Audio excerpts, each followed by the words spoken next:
Hello everybody.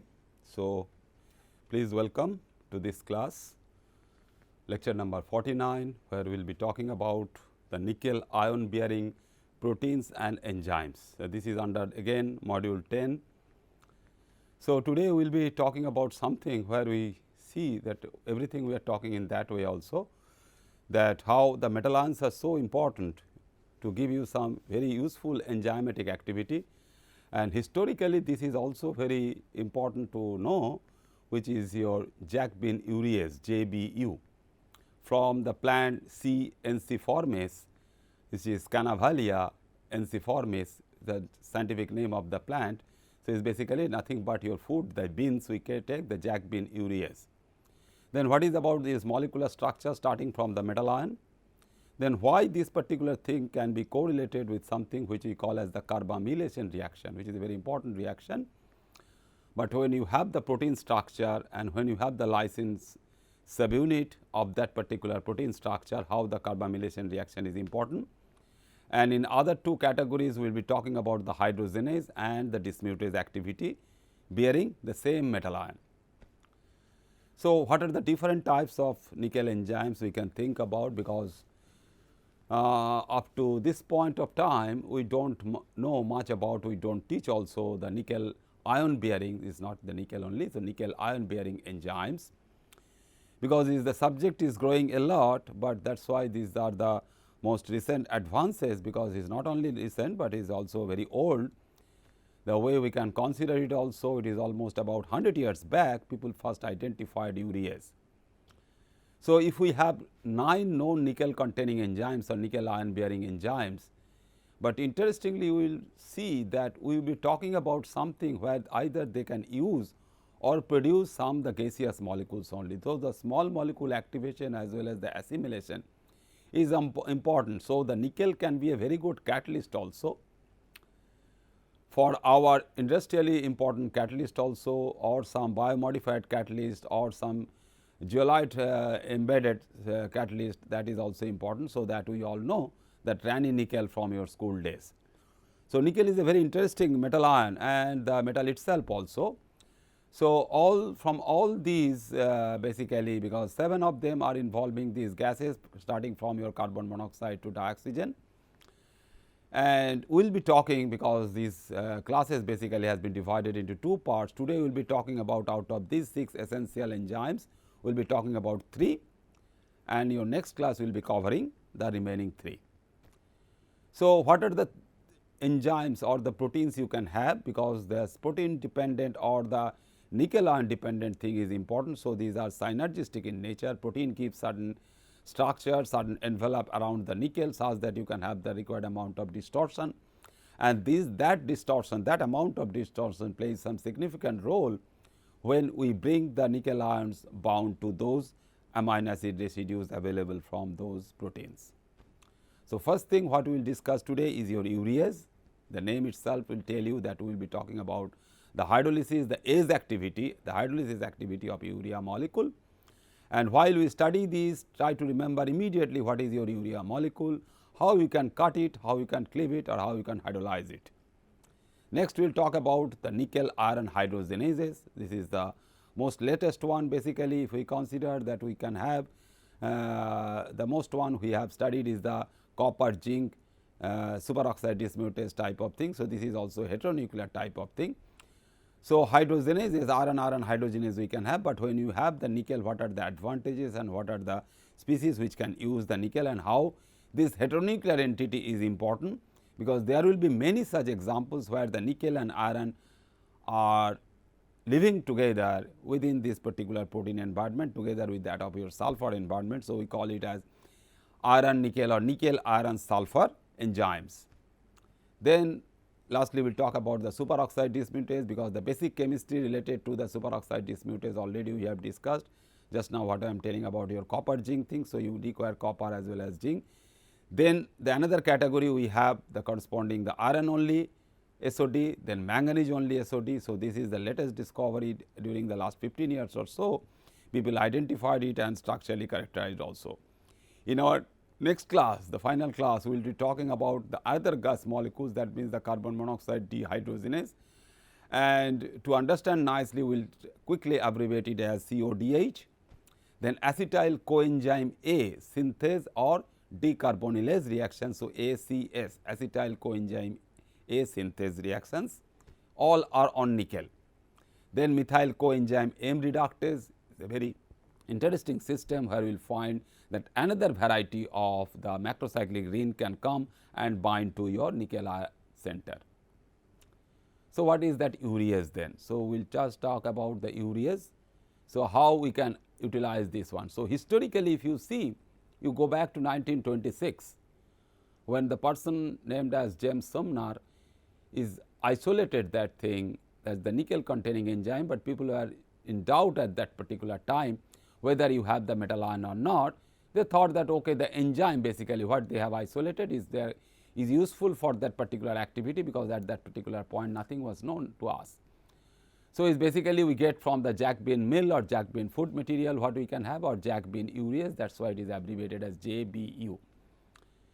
So, they crystallize it, but the crystallization is not the end thing. So, they utilize it for the crystallization, and once you crystallize it, because for the purification purpose we know that certain organic compound is in your hand, and if you want to purify it, the crystallization is one particular technique such that one form or one polymorph basically can be crystallized nicely such that you can have a single melting point and a very pure compound. Through crystallizations we can get it.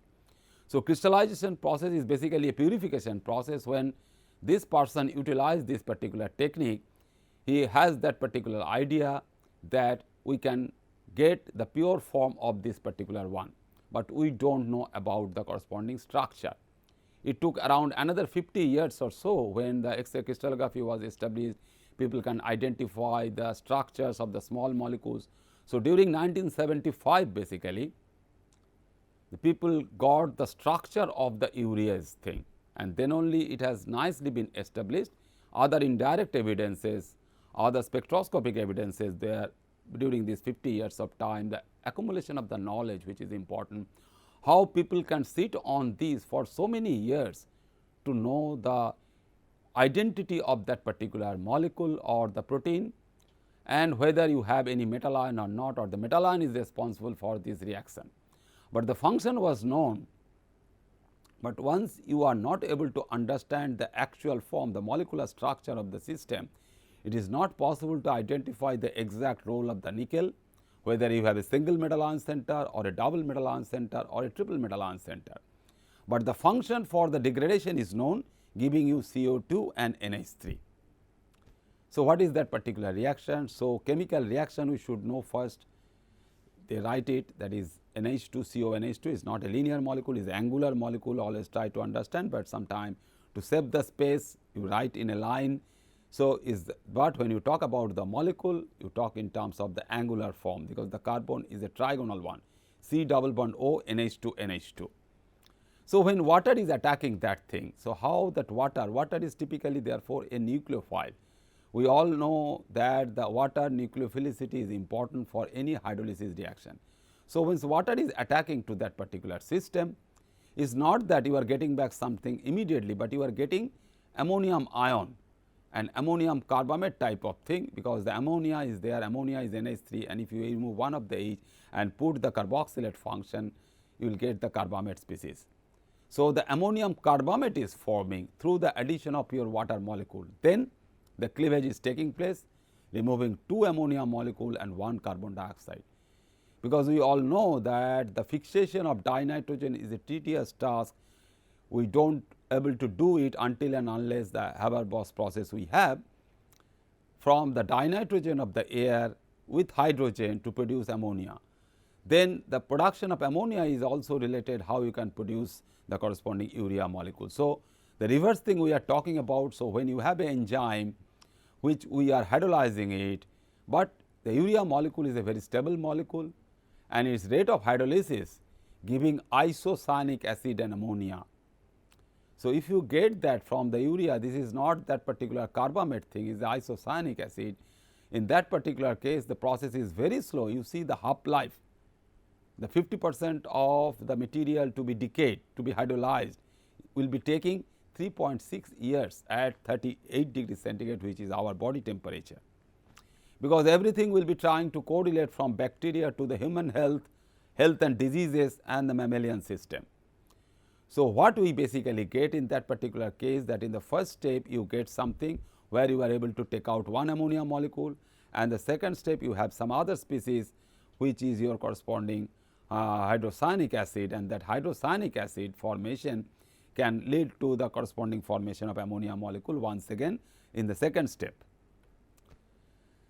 So, we need the enzyme, we get the enzyme. So, urease basically increases the corresponding rate of that particular hydrolysis reaction by a factor of about say 10 to the power 14. You remember this number, which is very important. Why we need the a catalytic path? We know if you keep it for a certain time, and we knew that you can be hydrolyzed definitely if it is remaining in the soil.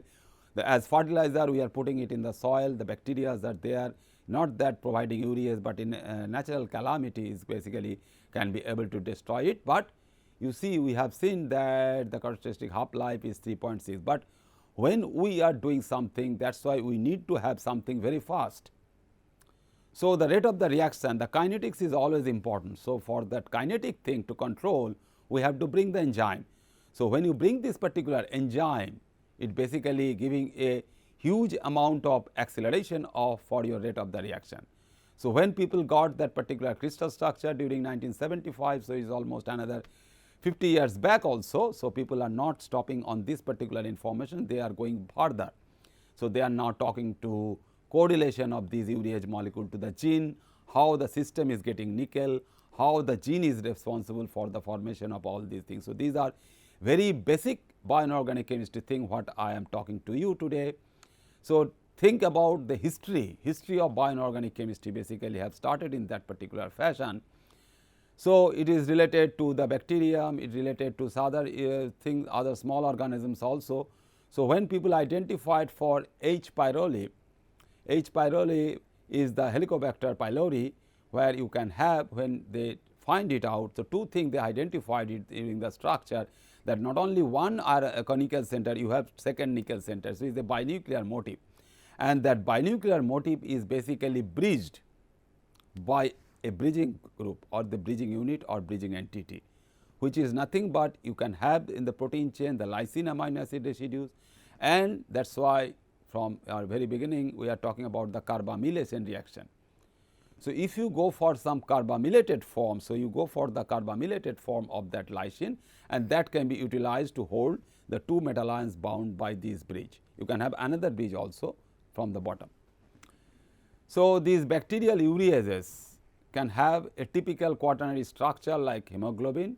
We all know what is your corresponding quaternary structure, but instead of a typical tetrameric form alpha 2 beta 2 we have for the hemoglobin, here is a trimer of trimers. So, you can have a trimeric thing alpha beta gamma thing, and then is of 3 times. So, with alpha beta gamma being of 3 different subunits, so you can have 3 different subunits and they are multiplied.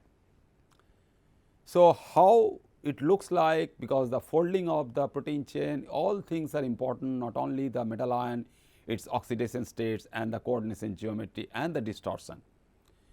So, active site of this enzyme is masked, basically covered.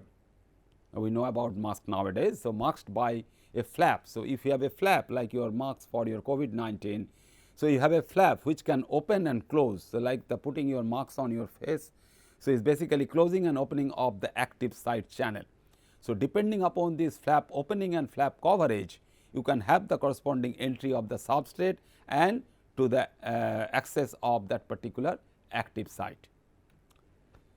So, when a urease basically is entering the active site channel, so there some channel. So, through some channel you have the particular channel size, and through that channel size the urea molecules are entering, and with the flap in the open conformation. So, when the flap is open, you know you see the corresponding structure, but it is a very fast one. So, within some millisecond time it is happening, that is why you have a very huge rate of reaction, and basically is a very dynamic process. So, do not worry about the different forms A, B, C, D, E. So, top left talk from the A. So, you just start from the A, what you can understand from this particular structure A. That is a binuclear system you have, and that binuclear system you will be having two metal ion centers, one is nickel 1 and another is nickel 2. Then what will you do? You just try to have that what are the coordination sites you can have. So, always we consider that in the biological world these three things, my three fingers are important, that you have one coordination site from here, the second and the third. So, you put 3 from here and if possible 3 from the other side, you get a binuclear motif. It is very simple for your diiron motifs also, we are discussing from the very beginning also. Then once you bring, so these two are pushing these two metal ions together and you have the bridges. So, either the hydroxide bridge, water bridge or the carbamylated lysine bridge from the top. So, this is your carbamylated lysine unit. Okay. So, you have the lysine, we know that the free amino end of the lysine amino acid and which is carbamylated. So, that carbamylated form is basically you can have the corresponding COH function or you can have sometimes CONH2 function also, amide. So, it's either the carboxy acid function COO minus or CONH2 function can sometime be. So, you have, so urea is entering, what urea will do? Urea will occupy by replacing the water molecule from the active side, this water molecule will be replaced and urea will take that particular position through oxygen. Because water having the oxygen coordination, this oxygen will have from the urea also, urea have nitrogen as well as oxygen. But when urea is functioning as a ligand, it is the carbonyl oxygen which can have lone pair of electrons on this particular oxygen and that can donate to the metal ion center. So, the nickel 1 site having a vacancy in terms of water, in the right side also you can also have a vacancy in terms of your water molecule. So, you can have this water molecule. So, when it coming basically you are removing 3 water molecules. So, interestingly you see when urea is entering, why you require the flap opening? When urea is entering, you are removing more number of water molecules. So, it is basically going for the removal of more number of water molecules. So, you can have the corresponding entropic contribution for this also, that how many number of water molecules you are able to remove when urea is coordinating to your nickel 1 center. Then the flap is open, urea has entered, then the flap will close. So, you have the flap closure step. So, when the flap closure step, so many things are happening, other histidine residues are coming to support the binding of your urea molecule. It is not that urea will remain alone. So, all other thing when the flap is closing, so during the closing process the other amino acid residues will come and they will try to push the urea molecule towards your dinickel site. Okay. So, that push from your histidine residues. So, these are the residues. So, not only these 2 histidine residues, but you have also the alanine residues. So, these 3 basically, these 3 units basically, 3 units will try to push that particular system in that particular fashion, such that your thing is under strong control of your dinickel site. Already you have the bound hydroxide ion, that bound hydroxide, nickel ion bound hydroxide is a strong nucleophile, now that will try to attack. So, that is why you have the attack of this hydroxide group to the carbonyl function. So, carbonyl function will suffer the nucleophilic attack from the bound hydroxide molecule between these 2 nickel centers. So, you have now the corresponding OH will now be a corresponding one is a tetrahedral OH and tetrahedral forming 2 bonds with the nickel and another bond with the carbon center. Then you have the loss of the water molecule, that is called as the proton transfer. So, this proton transfer from here basically the proton will come to this NH2 function. So, this particular one, then the final step, the flap opening again, one step is the your flap closure and another step is your flap opening at the end when you will come back to the original position A. During that particular process everything has opened, everything has been done. So, you have then again the entry of the 4 water molecules. So, you can have 1, 2, 3, the water molecules are also labeled nicely and then you have the first cleavage of that particular bond and you get the corresponding first step of that particular cleavage reaction.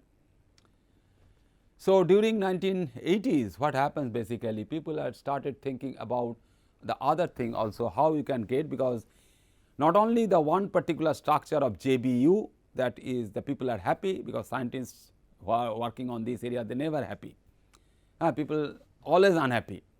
So, they try to go on giving different samples from the different sources. So, one such sample is your H. pylori. So, this H. pylori they found it, the connectivity to your disease, to your health, to your well-being is related to our stomach cancer and gastric ulcer. So, definitely this bacterium is sitting inside our stomach. That is why during this 75 for knowing the urease, people got the Nobel Prize for the structure determination. Again another 30 years after, J.B. Marshall and J.R. Warren also got NP, the Nobel Prize in medicine now, for their contribution in understanding of the presence of the bacterium and their connection to different diseases. So, more than 50% of the world's population, try to remember it nicely and you can tell others also in that way. We harbours, like the port harbor we call now, we harbours basically. When we digest the food, it is also residing in our body, but it definitely is not harmful all the time. Is the upper GI tract, the gastrointestinal tract, it is sitting over there, and this bacterium owes its ability, how it is surviving basically in a very harsh condition of pH 1. We know we suffer, sometimes we are suffering from acidity, because our stomach acidity can go down to such a value that it can go down to 2.4, 2.5 and 2.8. But if it is going to pH 1, these are basically surviving. So, that is the one important thing, that even in you have the suffering from the pylori, that your pH will not help, your antacid will not help. So, because they can survive it. So, when the bacterium is working on it, from the urea molecule, they are producing huge amount of ammonia, and they basically can give you a buffered condition. So, when you have the acid, we know that acetate is there, acetic acid and ammonium acetate or sodium acetate. Similarly, you can have the ammonium carbonate or ammonium bicarbonate, and all these bases are there.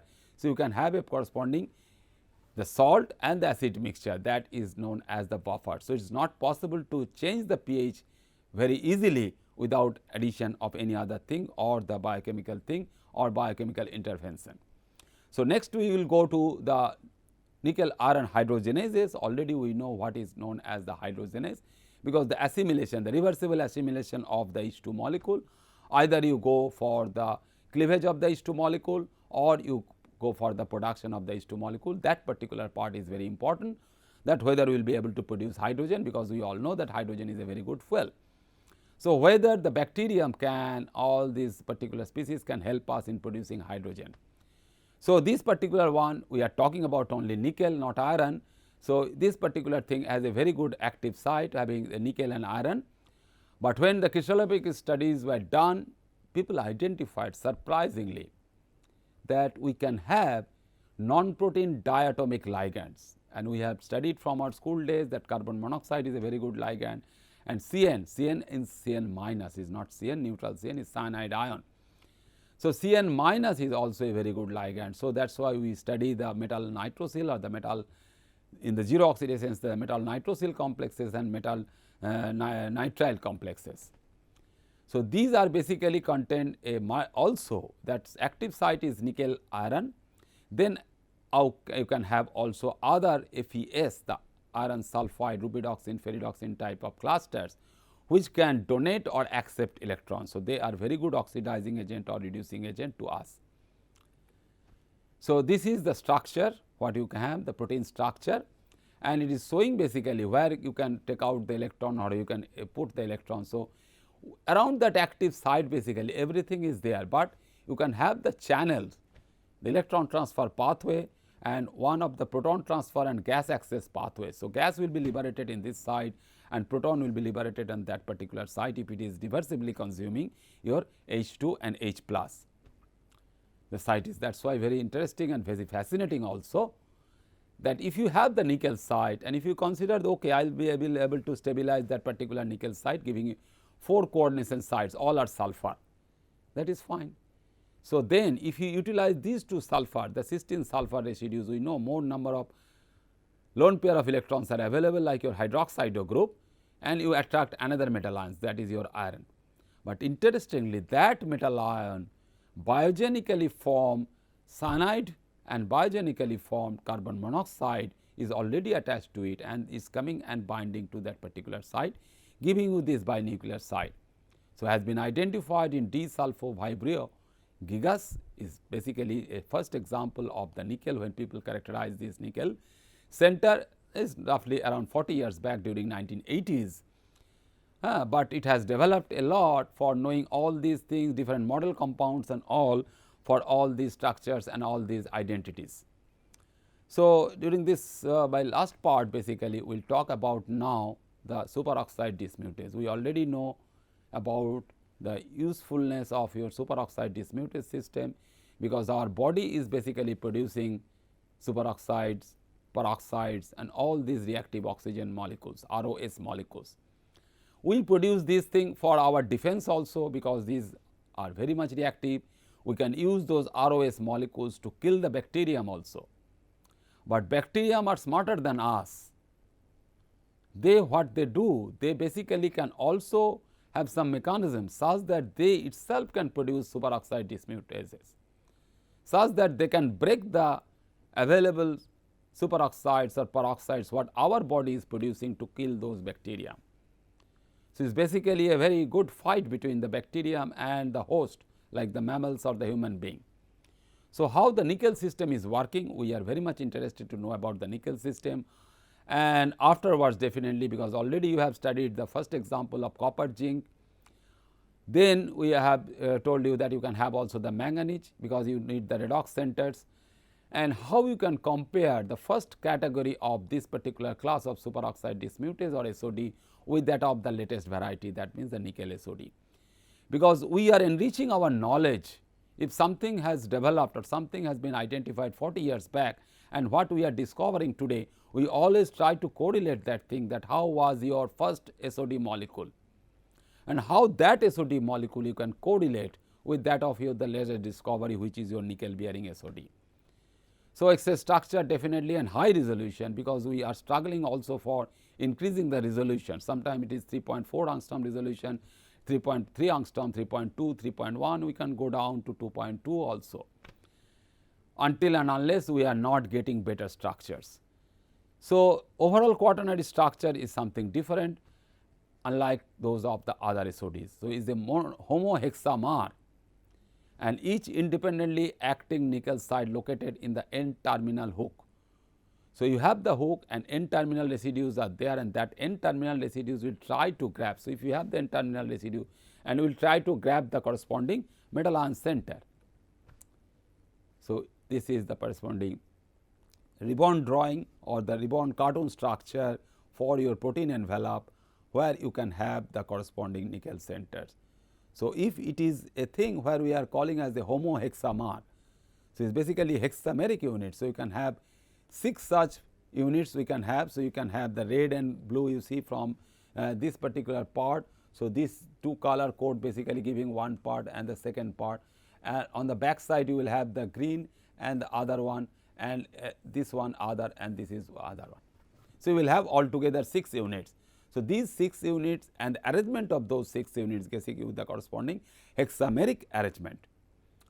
So, this hexameric arrangement we have, fold is we can have and displayed as a ribbon diagram. So, what it is can display, but what is the actual environment around the nickel is very much important and very much interesting also. People are excited, particularly the synthetic chemists, the synthetic coordination chemists and the model coordination chemists are excited to know this particular ligand structure.